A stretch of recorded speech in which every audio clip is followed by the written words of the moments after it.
हरे कृष्णा, राधे राधे, जय माता दी। आप सभी का दिन शुभ और मंगलमय हो। आज आप सुनेंगे चैत्र मास महात्म्य के चौथे दिन की पावन कथा और इससे पहले की सभी कथाएं श्रद्धा से सुनने के लिए आप सभी का हृदय से बहुत बहुत धन्यवाद। नैमिषारण्य तीर्थ में विराजमान ऋषियों ने श्री सूत जी महाराज से विनम्र भाव से प्रश्न किया, हे मुनिवर, अभी आपके श्रीमुख से हमने यह अद्भुत प्रसंग सुना कि जब चारों ओर केवल जल ही जल था, उस समय मधु और कैटभ के साथ भगवान विष्णु का युद्ध हुआ। 5000 वर्षों तक वह युद्ध चलता रहा। अब हमारे मन में यह प्रश्न उत्पन्न होता है कि वे अत्यंत पराक्रमी दानव जो किसी भी प्रकार हार स्वीकार नहीं करते थे, जिन्हें देवता भी जीत न सके, वे उस एकावर्ण जल में उत्पन्न ही कैसे हो गए? हे महाभाग, वे दानव क्यों उत्पन्न हुए और किस कारण भगवान ने उनकी जीवन लीला समाप्त कर दी? कृपया करके यह विलक्षण प्रसंग भी हमें विस्तार से बताइए। तब श्री सूत जी महाराज बोले, हे महानुभावों, तुम्हारे हृदय में ये पवित्र जिज्ञासा जागृत हुई और मैं इसे कहने के लिए तत्पर हुआ। इससे हम सब कृतार्थ हो गए हैं। अब ध्यान पूर्वक सुनो। प्राचीन काल की बात है। त्रिलोकी जलमग्न हो गई थी। चारों ओर केवल जल ही जल था। केवल भगवान विष्णु शेषनाग की शैया पर योग निद्रा में विश्राम कर रहे थे। उसी समय उनके कान की मेल से मधु और कैटभ नामक 2 दानव उत्पन्न हुए। समय के अनुसार उसी समुद्र में वे दोनों प्रतापी दैत्य तरुण हो गए। धीरे धीरे उनका खेलना कूदना आरंभ हो गया। एक दिन की बात है, वे दोनों विशालकाय दानव समुद्र में क्रीड़ा कर रहे थे। तभी उनके मन में एक गंभीर विचार उत्पन्न हुआ। दोनों भाई मन ही मन सोचने लगे, बिना कारण कोई कार्य कैसे हो सकता है? संसार का नियम है, बिना आधार के कुछ भी टिक नहीं सकता। ये अथाह जल किस पर टिका हुआ है जिसमें हम इतना सुख अनुभव कर रहे हैं? इसका आधार क्या है? इस जल की उत्पत्ति किसने की और क्यों की? हम इस जल में कैसे आ गए? हम क्यों उत्पन्न हुए? हमारे जन्मदाता कौन है? यदि हमारे जन्मदाता है तो वह कहाँ है? इस प्रकार अनेक प्रश्न उनके मन में उठने लगे। फिर उन्होंने निश्चय किया, हमें इस रहस्य को अवश्य जानना चाहिए। श्री सूत जी कहते हैं, इस प्रकार सत्य को जानने का प्रयास करते हुए भी मधु और कैटभ किसी निष्कर्ष पर नहीं पहुंच सके। उस समय मधु अपने भाई कैटभ के पास ही था। वह उससे कहने लगा, भैया, इस जल में हमारी सत्ता को बनाए रखने वाली कोई दिव्य भगवती शक्ति अवश्य है। उनमें अपार बल है, वे कभी नष्ट नहीं होती। निश्चय ही इस विशाल जल की रचना भी उन्हीं ने की होगी और उन्हीं के आधार पर यह जल स्थिर है। वही परम आराध्या शक्ति हमारी उत्पत्ति का कारण भी होगी। इस प्रकार वास्तविक रहस्य को जानने के लिए दोनों का मन अत्यंत व्याकुल और चिंतनशील हो गया। उनकी बुद्धि अभी किसी निर्णय तक पहुंची भी नहीं थी कि अचानक आकाश में एक मधुर गूंजता हुआ बीज मंत्र सुनाई पड़ा।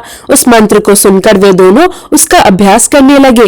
कुछ ही क्षणों में उस बीज मंत्र की दिव्य आकृति आकाश में ऐसे चमक उठी मानो बिजली कौंध रही हो। तब उन्होंने निश्चय किया, यही मंत्र है, इसमें तनिक भी संदेह नहीं। जब उन्होंने ध्यान लगाया तो उस सगुण मंत्र की झांकी भी उन्हें प्राप्त हो गई। अब वे पूर्ण समर्पण के साथ उसी मंत्र का ध्यान और जप करने लगे। उन्होंने अन्न जल का त्याग कर दिया, मन और इंद्रियों पर विजय प्राप्त कर ली। इस प्रकार दोनों ने 1000 वर्षों तक अत्यंत कठोर तपस्या की। तब परम आराध्या शक्ति जग जननी माता मधु और कैटभ पर प्रसन्न हो गई। माँ तो माँ होती है। जो भी सच्ची भक्ति करता है, जो भी उन्हें प्रसन्न करने के लिए कठोर तप करता है, वह उनकी मनोकामनाएं अवश्य पूर्ण करती है।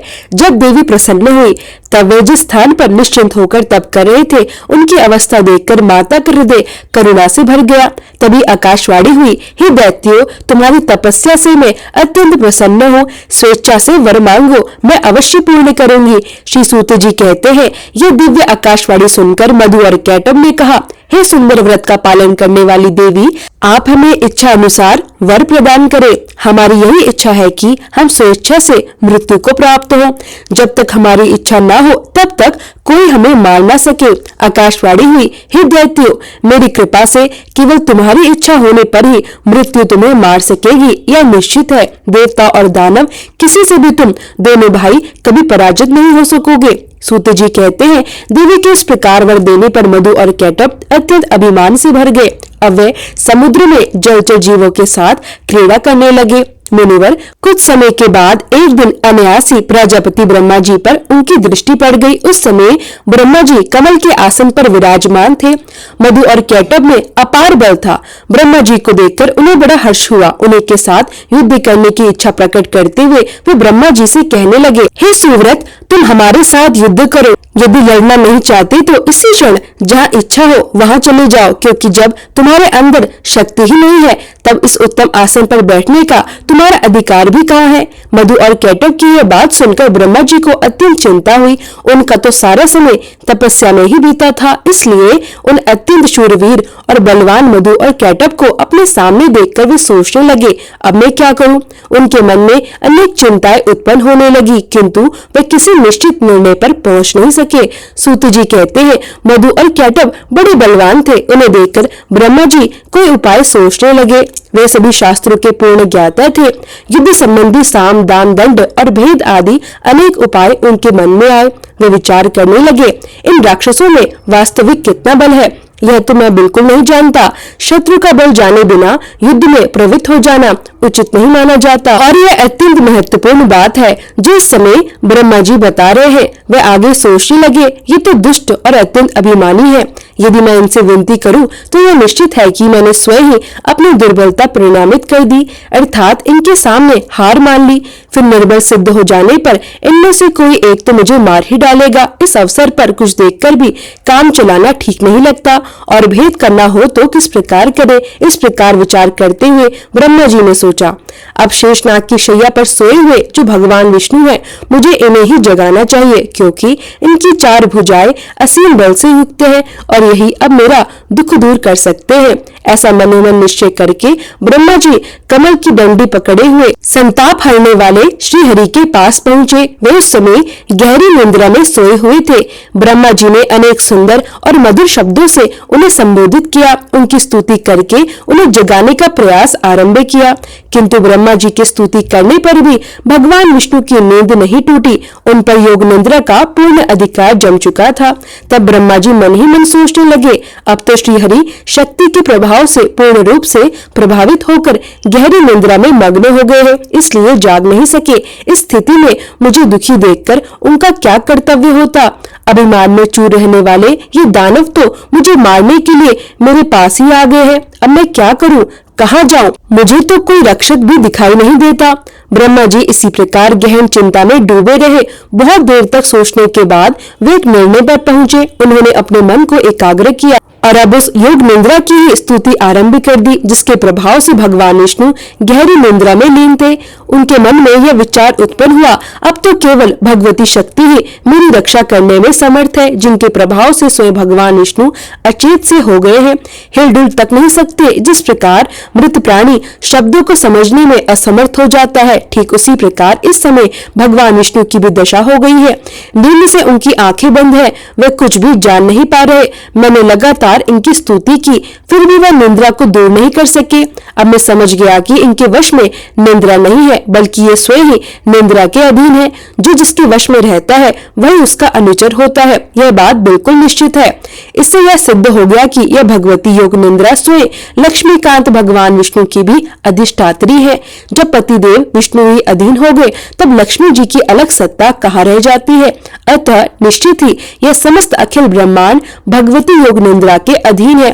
मैं विष्णु, शंकर, सावित्री, लक्ष्मी और उमा, हम सब इसी योग निंद्रा के शासन सूत्र में बंधे हुए हैं। इस समय मैं अब सोचने विचारने का तो कोई अवसर भी नहीं रहा। जब साधारण मनुष्य की तरह स्वयं भगवान विष्णु ही इसके प्रभाव से प्रभावित होकर निंद्रा में अचेत से हो गए हैं, तब अन्य महात्मा पुरुषों पर इसका अधिकार है या नहीं, यह विचार उठ ही नहीं सकता। इसलिए अब मैं हो न हो इन्हें भगवती योग निंद्रा की स्तुति करूंगा, जिनकी कृपा से जगकर भगवान विष्णु युद्ध में मेरी सहायता करने के लिए अवश्य ही तत्पर हो जाएंगे। उस समय ब्रह्मा जी कमल पर पर विराजमान थे। अपने मन में उपयुक्त विचार करके वे भगवान विष्णु के अंगों में शोभा पाने वाली उन भगवती योगनिंद्रा की स्तुति करने लगे। ब्रह्मा जी इस प्रकार बोले, देवी, अब मैं जान गया हूँ कि आप निश्चय ही इस संपूर्ण जगत की कारण रूपा है। संपूर्ण वेद वचन इसी को प्रमाणित कर रहे हैं और यही कारण है कि चराचर जगत को प्रबुद्ध करने वाले परम पुरुष भगवान विष्णु आज गाढ़ी नींद में मगन है। माते, आप तो समस्त प्राणियों के अंतःकरण में निवास करती हैं। हे भगवती, आप सगुण रूप धारण करके अपनी दिव्य लीला प्रकट करती है, किंतु आपके इस कार्य कौशल को कोई भी पूर्ण रूप से जान नहीं पाता। मुनिगण संध्या नाम से आपको गुणों की कल्पना करके प्रातः, साय और मध्याह्न तीनों समय निश्चित रूप से आपके ध्यान में लीन रहते हैं। हे माते, प्राणियों को सत और असत का ज्ञान कराने वाली बुद्धि आप ही हैं। देवी, जिससे देवता निरंतर सुख का अनुभव करते रहते हैं, वह भी आपका ही स्वरूप है। आप तो अखिल जगत की जननी है। मैं दुखी होकर इसका प्रमाण खोजने में प्रयत्नशील था कि इतने में मैंने देखा भगवान विष्णु भी आपके अधीन होकर नींद में लीन है। यही मुझे प्रत्यक्ष प्रमाण मिल गया। अब इससे अधिक सैकड़ों प्रमाणों की आवश्यकता भी नहीं है। देवी, वेदिज्ञ पुरुष भी आपको पूर्णतः नहीं जान पाते। यज्ञ में हवन करते समय वेदिज्ञ पुरुष आपके स्वाहा इस नाम का उच्चारण करते हैं। यदि वह स्वाहा ना कहे तो देवता यज्ञ भाग से वंचित रह जाए। इससे स्पष्ट है कि देवताओं को वृत्ति देने वाली सिद्धि भी आपकी ही है। देवी, आप पहले भी मेरी रक्षा कर चुकी है और वैसे ही अब इस जगत में इस देव शत्रु कैटव से भी मुझे बचाइए। मैं मधु और कैटव को अत्यंत भयंकर रूप में देखकर भयभीत होकर इस समय आपकी शरण में आया हूँ। हे महानुभाविनी, इस समय भगवान विष्णु मेरे दुख को नहीं जानते, ऐसा मुझे प्रतीत हो रहा है, क्योंकि वे तो आपकी माया से अचेत होकर जड़वत पड़े हुए हैं। ऐसी स्थिति में अब या तो आप भगवान विष्णु पर से अपना प्रभाव खींच लीजिए या फिर इन दानवराज मधु और कैटव का स्वयं संहार कर दीजिए। इन दोनों में से आपकी जो भी रुचि हो वही कीजिए। भगवती लक्ष्मी जी भी आपके अधीन है, इसलिए वे भी अपने पतिदेव श्री हरि को नहीं जगा सकी। जान पड़ता है कि वे भी आपके प्रभाव से अकस्मात ही निंद्रा में लीन हो गई, जिससे वे परवश की भांति सो गई हैं और जाग ही नहीं रही। देवी, आप संपूर्ण जगत की माता है। सभी के मनोरथ पूर्ण करना तो आपका स्वभाव है। जो लोग अन्य देवताओं की उपासना छोड़कर आपके परायण होकर आपके चरण कमलों में उत्तम भक्ति स्थापित करते हैं, वे बड़े भाग्यशाली जन इस धरातल पर वास्तव में धन्य है। भगवती, घी, कांति, कीर्ति आदि समस्त मंगल में वृत्तियां आपके ही गुण है। आप तो दिव्य स्वरूपिणी है। आपकी शक्ति जो निंद्रा है उसके अधीन होकर वे विष्णु मानो बंदी के समान असमर्थ से हो गए हैं। आप ही भगवती शक्ति है। अखिल जगत में आपका ही प्रभाव व्यापक है। हे माते, आपने ही युग के आरंभ में विष्णु जी को जगत का पालन करने के लिए उत्तम शक्ति प्रदान की थी, तब वे समस्त संसार की रक्षा करने में सफल भी हुए, किंतु आज देखिए वे पराधीन से पड़े हैं। यह निश्चय है कि आपकी जो इच्छा होती है आप वही करती हैं। भगवती, यदि मेरी स्थिति कायम रखना चाहती हैं, तो मौन भाव का परित्याग करके अब मुझ पर दया करने की कृपा कीजिए। यह दानव काल स्वरूप है, तो आपने इन्हें बनाया ही क्यों है? अथवा क्या मेरा उपहास करने की इच्छा से ही आपने इन्हें प्रकट किया है? भवानी, मैंने आपकी अद्भुत चेष्टा जान ली है। आप संपूर्ण संसार की सृष्टि करके स्वतंत्र रूप से आनंद का अनुभव करती हैं और फिर चराचर जगत को अपने में ही लीन भी कर लेती हैं। एक तो आप मुझे पहले ही जगत सृष्टा बना चुकी है। मैं तो जगत की सृष्टि करता हूँ। यदि वही मैं इन दैत्यों के हाथ से मारा गया तब तो मेरी बड़ी अपकृति होगी, मेरा बड़ा अपमान होगा। सूत जी कहते हैं कि जब इस प्रकार श्री ब्रह्मा जी ने भगवती जी की स्तुति की, तब तामसी निंद्रा देवी भगवान विष्णु के श्री विग्रह से निकलकर बगल में खड़ी हो गई। अब अमित पराक्रमी भगवान श्री हरि के सभी अंगों से निंद्रा देवी का अधिकार भी हट गया। मधु और कैटव के संहार के लिए ही भगवती योगनिंद्रा ने ऐसी कृपा की थी। फिर तो भगवान विष्णु जब अपने शरीर को हिलाने डुलाने लगे, तब उनके दर्शन करके ब्रह्मा जी आनंद विभोर हो उठे। साथ ही उन्होंने श्री हरि की परिक्रमा आरंभ कर दी। ऋषियों ने पूछा, हे महाभाग सूत जी, इस कथा प्रसंग को जानकर तो हमें बड़ा ही आश्चर्य हो रहा है, क्योंकि समस्त वेदों और पुराणों ने तो यही निर्णय किया है कि ब्रह्मा, विष्णु और शंकर यही तीनों सनातन देवता हैं। इनसे बढ़कर इस ब्रह्मांड में दूसरा कोई देवता ही नहीं है। और ब्रह्मा जी तो सारे संसार की सृष्टि करते हैं। जगत का संरक्षण भगवान विष्णु के अधीन रहता है। पढ़ने के अवसर पर शंकर जी उसका संहार किया करते हैं। इस जगत प्रपंच के यही तीनों देवता कारण है। यह वास्तव में एक ही है, किंतु कार्यवश सत्व, रज और तम आदि गुणों को स्वीकार करके ब्रह्मा, विष्णु और शंकर जी के नाम से विख्यात है।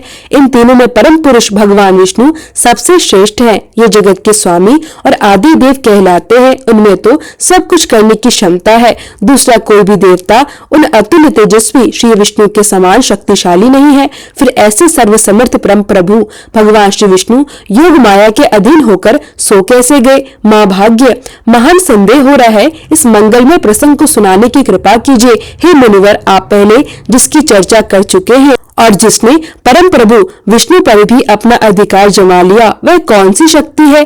कहां से उसकी सृष्टि हुई और उनमें इतना पराक्रम कैसे हो गया और उनका क्या परिचय है? यह सब बताने की कृपा करें। जो सबके स्वामी है, जगत के गुरु है, सबकी आत्मा है, परम आनंद स्वरूप है, जो सबकी सृष्टि करते हैं, सबका संरक्षण करते हैं, रजोगुण से रहित है और सवित्र विचर करते हैं, परम पवित्र परात्पर है। ऐसे भगवान विष्णु विवश होकर कैसे नींद में अचेत हो गए? आप में तो अप्रतिम ज्ञान भरा है। इसलिए हे सूत जी महाराज, हमें यह जो महान संदेह हो रहा है, इसे आप अपनी ज्ञानम तलवार से काटने की कृपा करें। श्री सूत जी कहते हैं, मुनिवर, चराचर सहित इस त्रिलोकी में कौन ऐसा है जो इस संदेह को दूर कर सके? ब्रह्मा जी के पुत्र नारद, कपिल आदि दिव्य महापुरुष भी इस प्रश्न का समाधान करने में निरुत्तर हो जाते हैं। इसलिए हे महानुभावों, यह प्रश्न तो बड़ा ही गहन और विचारणीय है। इसके संबंध में मैं भला क्या ही कह सकता हूँ। जिनसे यह इतना विशाल चराचर जगत उत्पन्न हुआ है, उन भगवान विष्णु को ही वेदों में सर्वत्यामी और सबका रक्षक बतलाया है। इसलिए वैदिक सिद्धांत को मानने वाले सभी लोग उन परम प्रभु भगवान नारायण के चरणों में मस्तक झुकाकर उन्हीं की उपासना करते हैं। ऐसे ही कुछ लोग शंकर जी के उपासक हैं। महादेव शंकर, शशि शेखर, शूलपाणी, वृषभध्वज, कपिरदी और गौरी विराटधारी आदि नामों से भगवान शिव वेदों में विख्यात हैं। वे सदा कैलाश पर्वत पर रहते हैं। उनमें सारी शक्तियां निहित हैं। भूतगण उन्हें चारों ओर से घेरे रहते हैं। उन्होंने दक्ष का यज्ञ विध्वंस कर दिया था। महानुभावों, इसी प्रकार अनेकों वेदिज पुरुष प्रतिदिन प्रातः, साय और मध्याह्न काल में तरह तरह के स्तोत्र का पाठ करके उनके द्वारा सूर्य की उपासना करते हैं। वे मानते हैं कि संपूर्ण वेदों में सूर्य की उपासना को ही उत्तम माना गया है। उन्हीं माँ भागवतों का कहना है कि वेदों में सब जगह अग्नि की उपासना की गई है। विद्वान पुरुष ऐसा कहते हैं कि पुराणों ने भी घोषणा की है कि ब्रह्मा जी में सृष्टि करने की शक्ति है और विष्णु जी पालन करने में समर्थ है और शंकर जी संहार करने में कुशल है। सूर्य जगत को प्रकाश देते हैं। शेष और कच्छा पृथ्वी धारण किए रहते हैं। अग्नि में जलाने की और पवन में हिलाने डुलाने की शक्ति है और इन सब में से जो शक्ति विराजमान है वही आगा शक्ति है। उसी के प्रभाव से शिव जी भी शिवता को प्राप्त होते हैं और अगर यही शक्ति उन सबसे अलग हो जाए तो वे अकेले कुछ भी नहीं कर सकते। इसलिए हे मुनिवर, विवेकी पुरुष संदेह रहित होकर उस शक्ति की उपासना करे। संपूर्ण शास्त्रों से यही बात निश्चित होती है। शक्तिहीन पुरुष चेष्टा रहित हो जाता है। यह तो प्रत्यक्ष दिखाई पड़ रहा है। इसलिए संपूर्ण जगत में शक्ति को ही सर्वोपरि समझना चाहिए। श्री सूत जी कहते हैं, जब जगत गुरु भगवान विष्णु के श्री विग्रह से निंद्रा दूर हुई, उनके नेत्र, मुख, नासिका, बाहु, हृदय और वक्षस्थल सभी अंगों से निकलकर उस तामसी देवी ने मूर्तिमान होकर आकाश में स्थान बना लिया और भगवान बार बार जन्म लेते हुए उठकर बैठ गए। तब उन्होंने देखा कि वही उनके सामने प्रजापति ब्रह्मा जी भयभीत होकर खड़े हैं।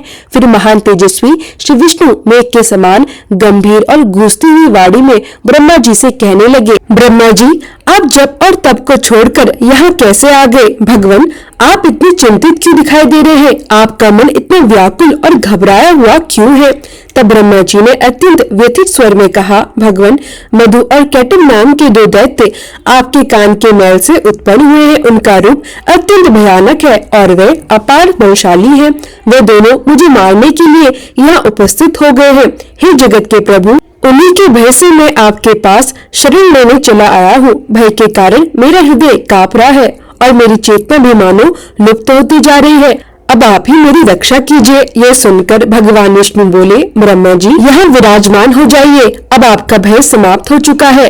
वे मूर्ख अपनी आयु खो चुके हैं, शीघ्र ही वे युद्ध करने के लिए मेरे पास आएंगे और निश्चय ही मैं उनका वध कर दूंगा। सूत जी कहते हैं, इस प्रकार देव आदिदेव भगवान विष्णु ब्रह्मा जी से वार्ता कर ही रहे थे कि इतने में मत वाले और अत्यंत पराक्रमी मधु और कैटब ब्रह्मा जी को खोजते हुए वहां पहुंचे। मुनिवर, उस समय सर्वत्र जल ही जल था। बिना क्षण की भी देरी किए वे दैत्य निश्चय पूर्वक वहां आकर सामने खड़े हो गए।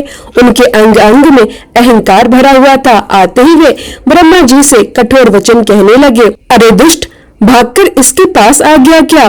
क्या इससे बच सकेगा? यह तो केवल देखता रहेगा और हम तेरे प्राण हर लेंगे। इसके बाद जो सर्प के फन पर बैठने वाला है उसे भी हम मार डालेंगे, किंतु पहले तू युद्ध कर, और यदि युद्ध नहीं करना चाहता तो यह कह दे कि मैं तुम्हारा दास हूँ। श्री सूत जी कहते हैं, मधु और कैटब की ये वाणी सुनकर भगवान विष्णु उनसे बोले, दानव श्रेष्ठ, तुम अपनी इच्छानुसार मुझसे युद्ध कर लो। हे महाबली, तुम अत्यंत बलशाली हो और तुम्हें अपने बल का बड़ा अभिमान हो गया है। यदि युद्ध करने की इच्छा है तो आओ, आज मैं तुम्हारा अभिमान चूर चूर कर दूंगा। भगवान विष्णु के वचन सुनकर मधु और कैटब की आंखें क्रोध से लाल हो उठी। वे बिना किसी सहारे के जल में ही खड़े थे, फिर भी श्रीहरि से युद्ध करने के लिए तत्पर हो गए। मधु अत्यंत क्रोधित होकर तुरंत भगवान से युद्ध करने के लिए आगे बढ़ा, जबकि कैटब वही ठहर गया। दो मत वाले पहलवानों की भांति भगवान विष्णु और मधु के बीच भीषण मल्लयुद्ध आरंभ हो गया। जब मधु थक जाता तो कैटब युद्ध करने लगता, फिर मधु फिर कैटब, इस प्रकार दोनों बारी बारी से क्रोध में उन्मत्त होकर शक्तिशाली श्रीहरि के साथ बाहु युद्ध में संलग्न हो गए।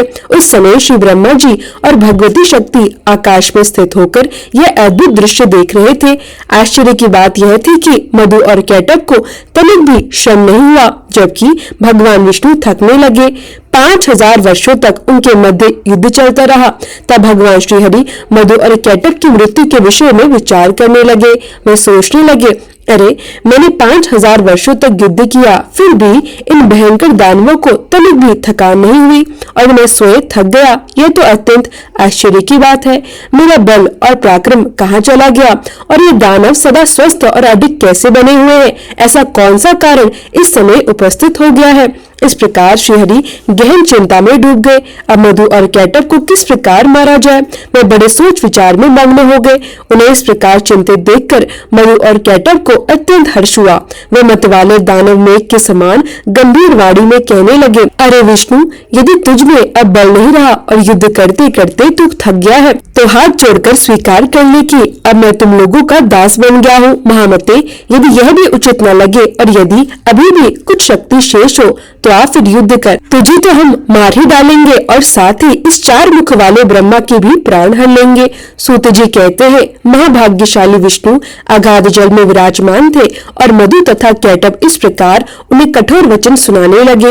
उनकी बात सुनकर भी भगवान विष्णु शांत और मधुर वाणी में बोले, जो थक गया हो, जो भयभीत हो, जिसके हथियार गिर पड़े हो, जो स्वयं गिर गया हो अथवा जो अभी बालक हो, ऐसे व्यक्ति पर शूरवीर पुरुष कभी प्रहार नहीं करते। यही सनातन धर्म है। इस युद्ध भूमि में मैंने 5000 वर्षों तक अकेले युद्ध किया है और समान बल वाले तुम दोनों भाई एक साथ लड़े हो। तुम दोनों समय समय पर विश्राम कर लेते हो, अतः अब मैं भी कुछ समय विश्राम कर लूं, फिर पुनः युद्ध करूंगा। इसमें क्या संदेह है? माना कि तुम दोनों महान मतवाले और शूरवीर हो, फिर भी कुछ समय के लिए ठहर जाओ, तब तक मैं विश्राम कर लूं और उसके बाद हम न्याय पूर्वक पुनः युद्ध करेंगे। सूत जी कहते हैं, भगवान विष्णु का यह वचन सुनकर दानव श्रेष्ठ मधु और कैटब कुछ समय के लिए शांत हो गए। उन्होंने निश्चय किया कि पुनः युद्ध होगा और ऐसा सोचकर वे कुछ दूर जाकर खड़े हो गए। इधर चतुर्भुज भगवान विष्णु ने देखा कि मधु और कैटब उनसे काफी दूर चले गए हैं। तब वे मन ही मन विचार करने लगे, आखिर इनकी मृत्यु क्यों नहीं हो रही? इसका क्या कारण है? गहन चिंतन और मनन करने पर उन्हें ज्ञात हुआ कि भगवती ने उन्हें वरदान दिया है, ये जब स्वयं चाहेंगे तभी इनकी मृत्यु इनके पास आएगी। यही कारण है कि ये शांति भी नहीं देते। भगवान सोचने लगे, मैंने व्यर्थ ही इतनी भयंकर और घोर लड़ाई की, पर मेरे परिश्रम का कोई फल नहीं मिला, अब ये भला कैसे मरेंगे? जब तक इस रहस्य को ठीक से न जान लूं, तब तक युद्ध भी किस प्रकार करूं? ये दानव तो वरदान के प्रभाव से अत्यंत अभिमान में चूर हो गए हैं। मुझे कष्ट देना तो जैसे इनका स्वभाव बन गया है, पर बिना युद्ध किए ये मरेंगे भी कैसे? और भगवती तो वर दे चुकी है, अब वे उस वर को टाल भी नहीं सकती। भगवान विचार करने लगे, भला अपनी इच्छा से तो दुखी मनुष्य भी मृत्यु का आवाहन नहीं करता, जब कोई असाध्य रोग से पीड़ित और दरिद्र व्यक्ति भी सो मरना नहीं चाहता, वह भी जीवन की कामना करता है, तो ये अभिमानी दैत्य अपनी मृत्यु क्यों चाहेंगे? ये तो घमंड में डूबे हुए हैं, सदैव अभिमान में चूर रहते हैं। अतः मैं अब उन विद्या में शक्ति की शरण में जाऊं जो सभी मनोरथ पूर्ण करने वाली है, क्योंकि उनके प्रसन्न हुए बिना कोई कार्य सिद्ध नहीं हो सकता। इधर भगवान विष्णु यह सब सोच ही रहे थे कि उसी समय मन को मोहित करने वाली भगवती योगनिंद्रा के उन्हें दर्शन हुए। उस क्षण वे कल्याणमय देवी आकाश में विराजमान थी। आनंद स्वरूप भगवान श्रीहरि को ज्ञान तो था ही, उन्होंने अत्यंत रहस्यपूर्ण और गूढ़ शब्दों में मधु और कैटभ के विनाश हेतु भगवती भुवनेश्वरी की स्तुति प्रारंभ कर दी। भगवान विष्णु की स्तुति सुनकर देवी मुस्कुराई और मधुर वाणी में कहने लगी, हे श्रीहरि, आप तो देवताओं के स्वामी हैं। हे हरे, अब पुनः युद्ध के लिए तत्पर हो जाइए। अब ये दोनों पराक्रमी दानव अवश्य पराजित होंगे। मेरी वक्र दृष्टि से ये मोह में पड़ जाएंगे। नारायण, मेरी माया से मोहित हो जाने पर आप इन्हें शीघ्र ही मार डालिए। सूत जी कहते हैं, भगवती की प्रेम रस से सनी हुई वाणी सुनकर भगवान विष्णु पुनः युद्ध भूमि में आकर दृढ़ होकर खड़े हो गए। वे महाबली दानव भी बड़े ही विचारशील थे। युद्ध की इच्छा से वे भी सामने उपस्थित हो गए। भगवान विष्णु को सामने देखकर उन्हें अत्यंत हर्ष हुआ। वे बोले, हे चार भुजा वाले विष्णु, ठहरो ठहरो, युद्ध करो। यदि तुम्हें लड़ने की इच्छा है तो आओ। वे आगे कहने लगे, हार और जीत में प्रारब्ध प्रबल होता है, यह निश्चय जानकर अब तुम्हें युद्ध में प्रवृत्त होना ही चाहिए। बलवान प्रायः विजयी होता है, किंतु कभी कभी भाग्यवश दुर्बल भी विजय प्राप्त कर लेता है। इसलिए महात्मा पुरुष को किसी भी परिस्थिति में न हर्ष करना चाहिए और न शोक। तुम सदा से दानवों के शत्रु रहे हो। प्राचीन काल में अनेक दैत्य तुमसे पराजित हुए हैं, यह जानकर गर्व करना और इस समय मधु और कैटभ से पराजित होने पर शोक करना, यह तुम्हारे लिए उचित नहीं है। इस प्रकार मधु और कैटभ पुनः श्रीहरि पर कटाक्ष करने लगे। वे तीखे वचन कह रहे थे। ऐसा कहकर महाबहु मधु और कैटभ युद्ध के लिए मैदान में डट गए। उन्हें देखकर भगवान विष्णु ने भी अद्भुत ढंग से उन पर घूसा प्रहार किया। अत्यंत अभिमानी उन दैत्य ने भी भगवान पर घूसे से प्रहार किया। दोनों ओर से भयंकर और भीषण युद्ध होने लगा। लड़ते लड़ते उन अपार बलशाली दानवों को देखकर भगवान श्रीहरि ने कातर भाव से भगवती की ओर दृष्टि उठाई। उन्होंने अत्यंत करुणा भरी दृष्टि से देवी की ओर देखा, मानो कह रहे हो, देवी अब तो सहायता कीजिए। सूत जी कहते हैं, उस समय भगवान करुणा रस से भीग गए थे। उन्हें इस अवस्था में देखकर भगवती ने ठहाका लगाया। उनकी आंखें लाल हो उठी। उन्होंने कामदेव के बाणों के समान तीक्ष्ण कटाक्ष भरे नेत्रों से उन दैत्यों को आहत कर दिया। भगवती मुस्कुराती हुई तिरछी दृष्टि से उन दैत्यों की ओर देख रही थी। उनके उस अवलोकन में प्रेम और मोह का अद्भुत मिश्रण था। देवी की इस मोहिनी चितवन को देखते ही दुरात्मा मधु और कैटभ तुरंत मोहित हो गए, मानो मदन के बारों से उनका मन विदीर्ण हो गया हो। वे सोचने लगे, ये कैसा मनोहर, अद्भुत और अलौकिक दृश्य हमारे सामने प्रकट हो गया है। और फिर वे दोनों उस दिव्य आभा से युक्त विस्तृत छटा बिखेरने वाली देवी को निहारते ही रह गए। भगवान विष्णु तो अपने कार्य सिद्ध करने में सदा ही अत्यंत सतर्क रहते थे। वे देवी के अभिप्राय को भलीभांति समझ गए। उन्होंने तुरंत जान लिया कि अब समय आ चुका है और ये दोनों दैत्य पूर्णतः मोहित हो चुके हैं। तब वे हल्की मुस्कान के साथ मेघ के समान गंभीर और गूंजती वाणी में मधुर शब्दों से बोले, वीरो, तुम्हें जो इच्छा हो वह वर मांग लो। मैं तुम्हारे अद्भुत युद्ध कौशल से अत्यंत प्रसन्न हूँ और अवश्य ही तुम्हें वर देने को तत्पर हूँ। प्राचीन काल में अनेक पराक्रमी दानव मेरे सामने युद्ध के लिए आए, परंतु तुम्हारे समान ना तो किसी को देखा और ना ही सुना। तुम वास्तव में अनुपम और अतुल्य बलशाली हो, इसलिए मैं तुमसे अत्यंत प्रसन्न हूँ। हे अपार बलशाली दानवों, अब तुम दोनों भाइयों की जो भी इच्छा हो मैं अवश्य पूर्ण करूँगा। श्री सूत जी कहते हैं, उस समय मधु और कैटब काम से आतुर थे। उन्हें अपने अपार बल का अत्यंत अभिमान था और सामने जगत को आलाहित करने वाली भगवती महामाया विराजमान थी। भगवान विष्णु के वचन सुनकर भी दैत्य की दृष्टि देवी की ओर ही टिकी रही। अभिमानी दैत्य अब भगवान श्रीहरि से कहने लगे, विष्णु, हम मांगने नहीं आए हैं, तुम हमें क्या दे सकोगे? देवेश, हम तुम्हें देने को तैयार हैं। हम याचक नहीं, हम तो उदार दाता है। ऋषिकेश, तुम्हें जिस वर की इच्छा हो हमसे मांगो। वासुदेव, तुम्हारे इस अद्भुत युद्ध से हम अत्यंत प्रसन्न हैं। मधु और कैटब की बात सुनकर भगवान विष्णु मुस्कुराए और बोले, यदि तुम सचमुच मुझ पर प्रसन्न हो और मुझे वर देना ही चाहते हो तो बस इतना वर दो कि तुम दोनों मेरे हाथों से मृत्यु स्वीकार कर लो। श्री सूत जी कहते हैं, भगवान विष्णु के ये वचन सुनते ही मधु और कैटब अत्यंत आश्चर्यचकित रह गए। वे स्तब्ध होकर कहने लगे, हम ठगे गए और वहीं खड़े रह गए। उनके मुखमंडल पर अब शोक की गहरी छाया छा गई। चारों ओर जल ही जल था, कहीं भी धरती का एक टुकड़ा दिखाई नहीं दे रहा था। तब वे मन ही मन विचार करके भगवान श्री हरि से बोले, जनार्दन, आप देवताओं के स्वामी हैं। आपने पहले स्वयं वर देने का वचन कहा था। आप कभी असत्य नहीं बोलते, इसलिए अब हमें वर दीजिए और अपना संकल्प निभाइए। माधव, हमारा वर यही है कि जल शून्य स्थान पर जहाँ जल न हो वही हमारा वध कीजिए। हमने आपसे मृत्यु स्वीकार कर ली है, किंतु आप भी अपने वचन का पालन कीजिए। तब भगवान विष्णु ने सुदर्शन चक्र का स्मरण किया। वह हंसकर बोले, महाभागो, मैं तुम्हें विस्तृत स्थान पर ही मार रहा हूँ। ऐसा कहकर देव आदिदेव भगवान विष्णु ने अपनी विशाल जंगाएं फैला दी। वे जल में खड़े थे, परंतु अपनी जंगाओं के ऊपर जल रहित स्थान दिखाते हुए बोले, देखो, इस स्थान पर जल नहीं है। अब तुम अपना मस्तक प्रस्तुत करो। आज से मैं सत्यवादी रहूंगा और तुम भी सत्यवादी कहलाओगे। भगवान के इन वचनों की सत्यता पर वे विचार करने लगे। फिर उन्होंने अपने 4000 कोस लंबे विशाल शरीर को स्वयं मृत्यु के मुख में डाल दिया। उसी क्षण भगवान ने अपनी जंगाएं सटा ली। यह देखकर मधु और कैटब अत्यंत विस्मित हो गए। भगवान ने उन विचित्र और विशाल जंगाओं पर मस्तक रखने के लिए दैत्यों से कहा और उन्होंने आज्ञा का पालन करते हुए अपना मस्तक रख दिया।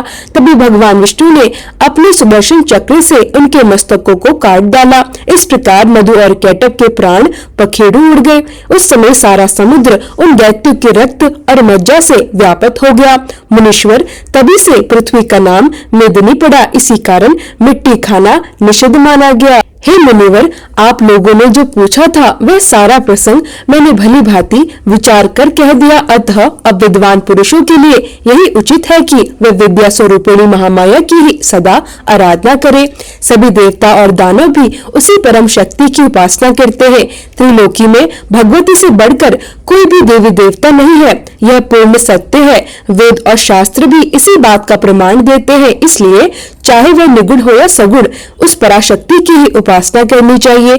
ऋषिगण बोले, सूत जी, आपने पहले कहा था कि व्यास जी महान तपस्वी थे। उन्होंने समस्त पावन पुराणों की रचना करके उन्हें सुखदेव जी को पढ़ाया, परंतु किस प्रकार की तपस्या के प्रभाव से उन्हें सुखदेव जी पुत्र रूप में प्राप्त हुए। व्यास जी के मुखारविंद से आपने जो कुछ सुना है वह संपूर्ण वृत्तांत कृपया विस्तार पूर्वक कहने की कृपा करें। तब श्री सूत जी कहने लगे, सुखदेव जी उच्च कोटि के साक्षात योगी थे। सत्यवती नंदन व्यास जी से उनका जन्म किस प्रकार हुआ यह मैं कहता हूँ, ध्यान पूर्वक सुनो। एक समय की बात है, महाभाग व्यास जी ने यह निश्चय किया कि मुझे पुत्र प्राप्त हो। इस दृढ़ विचार के साथ वे मेरु पर्वत के रमणीय शिखर पर गए और वहां जाकर कठोर तपस्या आरंभ कर दी। उनके मन में बार बार यही विचार उठता था कि शक्ति की उपासना अवश्य करनी चाहिए। जो शक्ति का पूजन नहीं करता, जगत में उसकी सवित्र निंदा होती है। शक्ति का उपासक सदा आदर पाता है। सत्यवती नंदन व्यास जी सुमेरु गिरी के जिस शिखर पर तपस्या करते थे, वहाँ एक अत्यंत अद्भुत कनेर का विशाल उपवन था। उस पवित्र स्थान पर सभी देवता और महान तपस्वी मुनि क्रीड़ा करते थे। आदित्य, वसु, रुद्र, मरुत, अश्विनी कुमार तथा अन्य ब्रह्मा साक्षात्कार प्राप्त मुनिगण भी वहाँ निवास करते थे। वहाँ निरंतर मधुर संगीत की ध्वनि गूंजती रहती थी। धीरे धीरे चराचर संपूर्ण जगत में व्यास जी का तेज फैल गया। उनकी जटाएं अग्नि के समान प्रज्वलित होकर चमकने लगी। उस समय उनके दिव्य तेज को देखकर सचिपति इंद्र भयभीत हो गए। देवराज के मन में गहरी चिंता उत्पन्न हुई और वे तत्काल भगवान शंकर जी के पास जाकर विनीत भाव से खड़े हो गए। उनकी स्थिति देखकर भगवान शंकर मुस्कुराते हुए बोले, इंद्र, तुम तो देवताओं के राजा हो, आज किस कारण भयभीत दिखाई दे रहे हो? तुम पर कौन सा संकट आ पड़ा है? तुम्हें कभी भी तपस्वियों के प्रति दुर्भाव नहीं करना चाहिए। ये जान लो कि शक्ति सहित मैं ही उपास्य हूँ। मुनिगण तपस्या में इसलिए लीन रहते हैं क्योंकि वे किसी भी प्रकार किसी का अहित नहीं चाहते। जब शंकर जी ने देवराज इंद्र से ऐसा कहा, तब इंद्र ने विनम्र होकर पूछा, भगवान, कृपया करके यह बताइए कि व्यास जी किस उद्देश्य से तपस्या कर रहे हैं, उनके मन में क्या इच्छा है? भगवान शंकर बोले, पराशर नंदन व्यास पुत्र प्राप्ति के लिए कठोर तप कर रहे हैं। जब उनके 100 वर्ष पूर्ण हो जाएंगे तब मैं उन्हें एक सुंदर और तेजस्वी पुत्र प्रदान करूंगा। श्री सूत जी कहते हैं, इस प्रकार भगवान शंकर ने देवराज इंद्र को आश्वस्त किया। इसके पश्चात जगत गुरु शंकर स्वयं व्यास जी के पास गए और मधुर स्वर में बोले, वासवी नंदन व्यास जी, उठो, तुम्हें शीघ्र ही एक सुंदर पुत्र की प्राप्ति होगी। वह संपूर्ण तेजों का साकार विग्रह होगा, ज्ञान और यश का विस्तार करने वाला तथा समस्त जनों का प्रिय होगा। उसमें सभी सात्विक गुण विद्यमान रहेंगे और वह सत्य पराक्रमी भी होगा। श्री सूत जी कहते हैं, भगवान शंकर की अमृतमय वाणी सुनकर महाभाग्य व्यास जी ने उनके चरणों में मस्तक झुका दिया। तत्पश्चात वे अपने आश्रम लौट आए। दीर्घकालीन कठोर तपस्या से वे अत्यंत थक चुके थे। वे मन ही मन विचार करने लगे, पुत्र उत्पन्न करने के लिए जो अरणी अर्थात कामिनी प्रसिद्ध है वह तो इस समय मेरे पास नहीं है, परंतु मैं किसी स्त्री को कैसे स्वीकार करूं? स्त्री तो पैरों को जकड़ लेने वाली श्रृंखला के समान है। चाहे वह पुत्र उत्पन्न करने में कुशल हो, पतिव्रत धर्म में निपुण हो और रूपवती भी क्यों न हो, अतः वह बंधन स्वरूप ही होती है। वह अपनी इच्छा के अनुसार सुख भोगना चाहती है। गृहस्थ जीवन बड़ा ही संकटमय होता है। इसी चिंतन में लीन व्यास जी के समीप अचानक घृताची नाम की एक अप्सरा दिव्य रूप धारण किए आकाश में प्रकट हुई। वह मुनि के समीप आकाश में खड़ी थी। अप्सराओं में उसका अत्यंत उच्च स्थान था। व्यास जी सोचने लगे, अब मुझे क्या करना चाहिए? यदि मैं इसे स्वीकार कर लूं तो अनेकों तपस्वी महात्मा मेरी हंसी उड़ाएंगे, किंतु जो भी हो, उत्तम सुख देने वाला तो गृहस्थ आश्रम ही माना गया है। कहा जाता है कि यह आश्रम पुत्र देता है, स्वर्ग की प्राप्ति कराता है और ज्ञान होने पर मोक्ष भी प्रदान करता है। व्यास जी को स्मरण आया, बहुत पहले मैंने नारद जी से एक प्रसंग सुना था। उर्वशी नाम की एक अप्सरा थी। राजा पुरुरवा उसके वश में हो गए थे, अतः उसी अप्सरा ने राजा का तिरस्कार कर दिया था। मुनियों के पूछने पर श्री सूत जी बोले, मुनिवर, इला के गर्भ से पुरुरवा की उत्पत्ति कैसी हुई? अब मैं तुम्हें वही प्रसंग सुनाता हूँ। पूर्व काल में यज्ञ और दान में सदा लीन रहने वाले एक अत्यंत धार्मिक पुरुष हुए। सुदन नाम के एक राजा थे। उनके मुख से कभी असत्य वचन नहीं निकलता था। वे अपने इंद्रियों पर पूर्ण नियंत्रण रखते थे। एक दिन वे घोड़े पर सवार होकर शिकार खेलने के लिए वन की ओर निकले। उनके साथ अनेक मंत्री भी थे। उन्होंने आजगव नामक धनुष और बाणों से भरा तरकस धारण किया हुआ था। शिकार करते करते राजा सुदम एक विचित्र और अद्भुत वन में पहुंच गए। वह दिव्य वन मेरुगिरी के निचले भाग में स्थित था। उस वन की अनुपम शोभा पारिजात के वृक्षों से अलंकृत थी। अशोक, वकुल और सुंदर लताओं की सुगंध से वह सारा वातावरण महक रहा था। साखू, तरकुल, तमाल, चंपा, कटहल, आम, नीम, महुआ और वासंती लताएं चारों ओर से उस वन को घेरे हुई थी। अनार, नारियल और केले के वृक्ष उसकी शोभा को और भी बढ़ा रहे थे। जूही, मालती और कई आदि पुष्पों से लदी लताएं उस वन को सुगंधित बना रही थी। असंख्य हंस और बगुले वहां विचरण कर रहे थे। बांसों की सरसराहट और मधुर ध्वनि निरंतर सुनाई देती थी। भोरे गुनगुनाते रहते थे। वह वन हर प्रकार से सुखद और मनोहर था। राजा सुदम उस अद्भुत वन को देखकर अत्यंत प्रसन्न हुए। वृक्ष पुष्पों से लदे थे। कोयल मधुर स्वर में कूक रही थी। यह दृश्य देखकर राजा और उनके सेवकों का मन मोहित हो गया। महाराज सुदम उस वन के भीतर आगे बढ़े। जैसे वे उस वन में और भीतर गए, अचानक उनका रूप स्त्री का हो गया। उनका घोड़ा भी घोड़े के रूप में परिवर्तित हो गया। यह देखकर वे घोर चिंता में पड़ गए। ये क्या हो गया? वे अत्यंत व्याकुल हो उठे। बार बार उनके मन में चिंता की लहरें उठने लगी। उन्हें असीम कष्ट होने लगा। वे लज्जित हो गए और मन ही मन सोचने लगे, मेरी आकृति तो स्त्री की हो गई, अब मैं क्या करूं? मैं घर कैसे जाऊं? किस प्रकार राज्य का शासन करूंगा? यह मुझे किसने इस प्रकार ठग लिया? ऋषिगण बोले, हे सूत जी, आपने तो बड़ी ही अद्भुत और आश्चर्यजनक बात कही कि पराक्रमी राजा सुदन स्त्री हो गए। वे तो देवताओं के समान वीर और तेजस्वी थे, फिर उन्हें स्त्री बनना क्यों पड़ा? उस अत्यंत रमणीय वन में उन्होंने ऐसा कौन सा कार्य कर दिया जिसके फलस्वरूप उन्हें यह विचित्र दशा प्राप्त हुई? हे सुवत्र, कृपा करके इस रहस्य को विस्तार पूर्वक हमें सुनाइए। श्री सूत जी कहने लगे, हे मुनिवरों, एक समय की बात है, भगवान शंकर के दर्शन के लिए सनक आदि प्रवृत्ति वाले महान ऋषि वहां पधारे। उस समय भगवान शिव भगवती उमा के साथ क्रीड़ा में मग्न थे। ऋषि को अचानक वहां आया देखकर देवी उमा अत्यंत लज्जित हो गई। वे तुरंत अपने पति के समीप से उठकर एक और बैठ गई। लज्जा से उनका शरीर कांपने लगा। उधर ऋषिगण भी उस दिव्य दंपति के आनंद के अवसर को देखकर इधर उधर बिखेरते हुए शीघ्र ही भगवान नारायण के आश्रम की ओर चले गए। अपनी प्रिया पार्वती को अत्यंत लज्जित देखकर भगवान शंकर ने स्नेह पूर्वक उनसे कहा, देवी, तुम इतनी लज्जित क्यों हो रही हो? मैं अभी तुम्हें प्रसन्न कर देता हूँ। देखो, आज से जो भी पुरुष मोहवश इस वन में प्रवेश करेगा वह तुरंत ही स्त्री हो जाएगा। इस प्रकार भगवान शंकर ने उस वन को श्राप दे दिया। तभी से वह वन दोष का स्थान बन गया। जो लोग इस रहस्य को जानते थे वे उस काम वन में भूलकर भी कदम नहीं रखते थे। महाराज सुदन इस बात से पूर्णतः अनजान थे, इसलिए वे अपने मंत्रियों सहित उसी वन में प्रवेश कर गए। जैसे उन्होंने उस वन में कदम रखा, भगवान शंकर के श्राप के अनुसार उन्हें स्त्री रूप धारण करना पड़ा, अर्थात वे तुरंत स्त्री बन गए। अब उस राजर्षि सुदन के मन में चिंता के घने बादल छा गए। लज्जा के कारण वे अपने नगर लौटने का साहस न कर सके। वे वन से बाहर निकलकर इधर उधर भटकने लगे। स्त्री होने के कारण उस समय उनका नाम इला पड़ गया। वे चारों ओर भ्रमण कर ही रहे थे कि तभी उनकी भेंट चंद्रमा के नवयुवक पुत्र बुध से हो गई। इला का रूप अत्यंत मनोहर और आकर्षक था।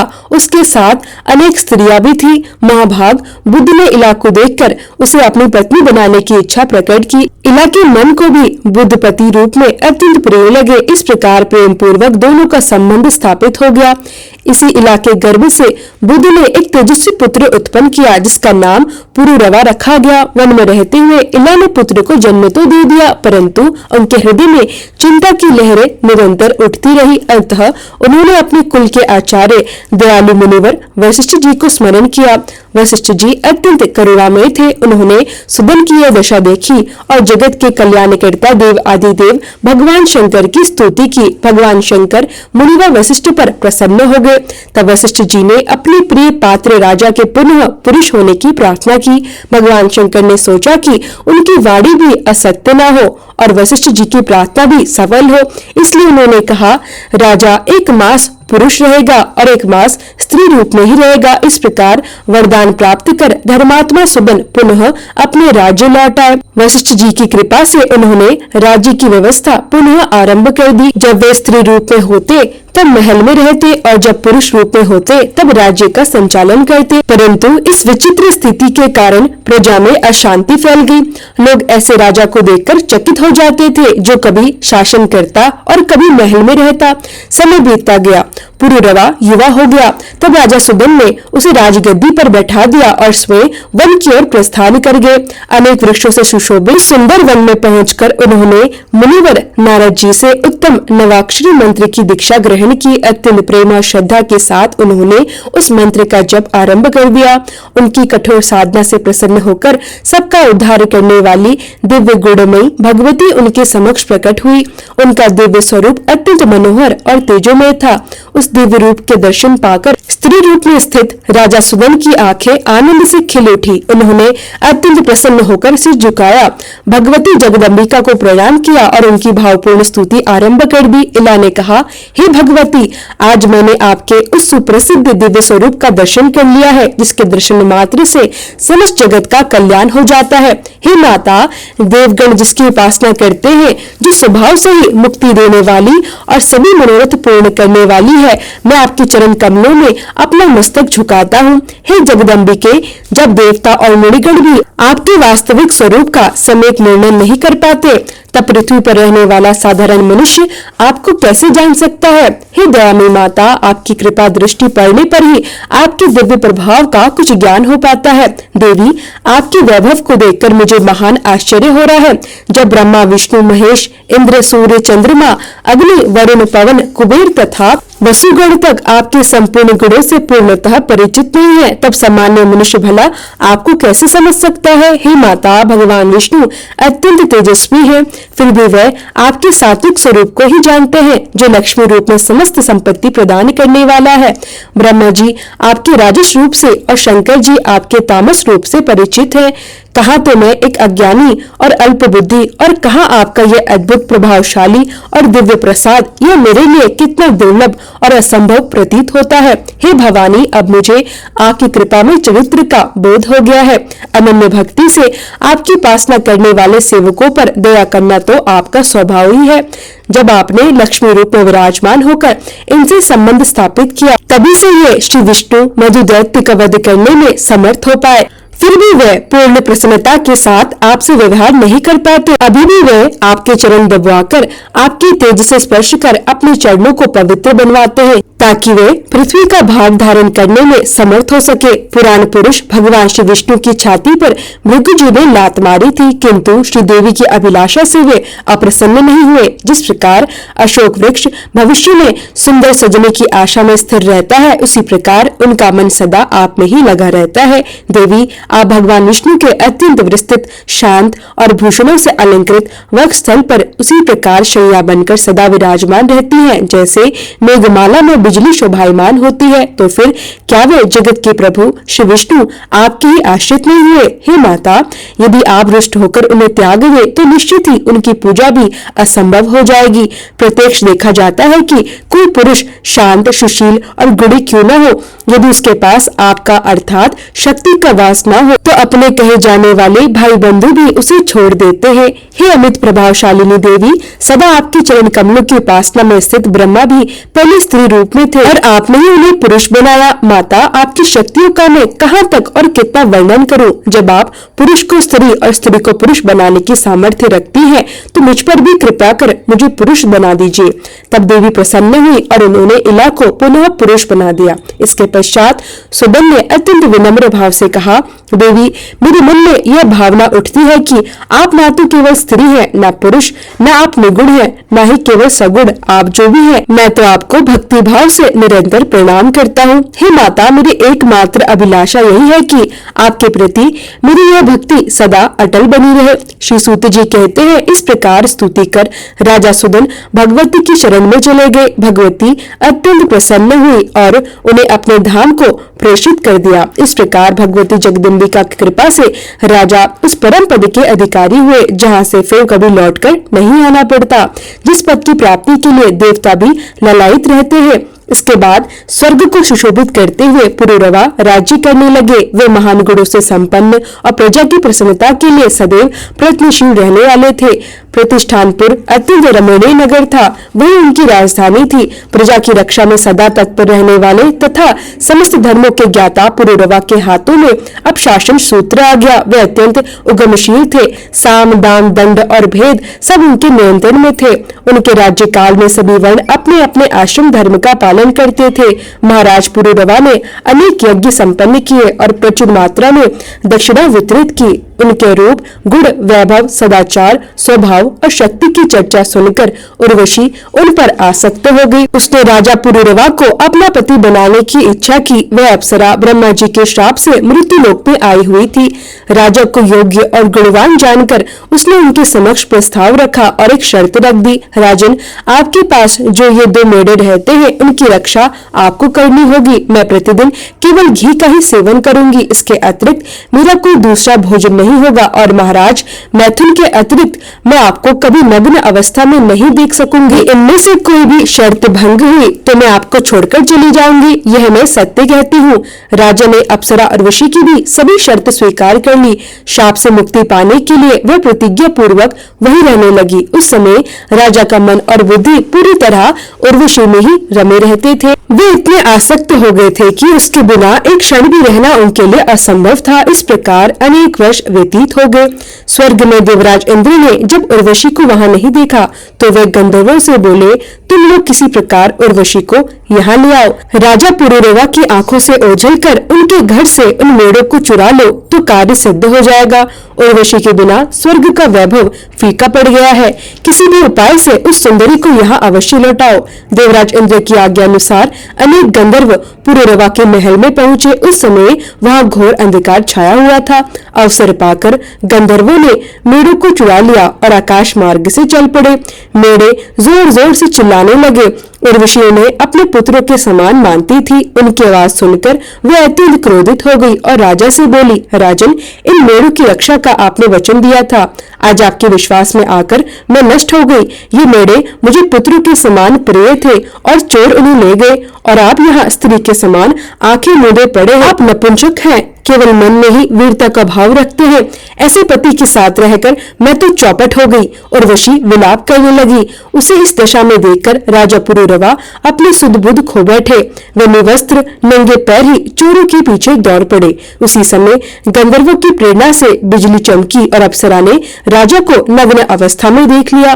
गंधर्व रास्ते में ही मेढ़ों को छोड़कर भाग गए।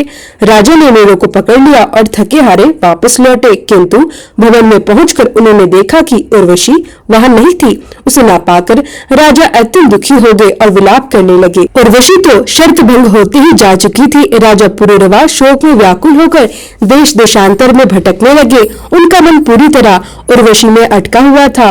वे पागलों की भांति पृथ्वी पर घूमते रहे। कुरुक्षेत्र में उन्हें उर्वशी दिखाई दी। उसे देखकर राजा का शरीर पुलकित हो उठा। वो मधुर वाणी में बोले, हे सुंदरी, ठहरो, मेरा मन तो तुम्ही में बसा है। मैं तुम्हारे अधीन हूँ। मैंने कोई अपराध भी नहीं किया, फिर मुझे इस संकट में छोड़ना कहाँ तक उचित है। यह शरीर तुम्हारा ही प्रिय है, तुम्हारे बिना यह नष्ट हो जाएगा।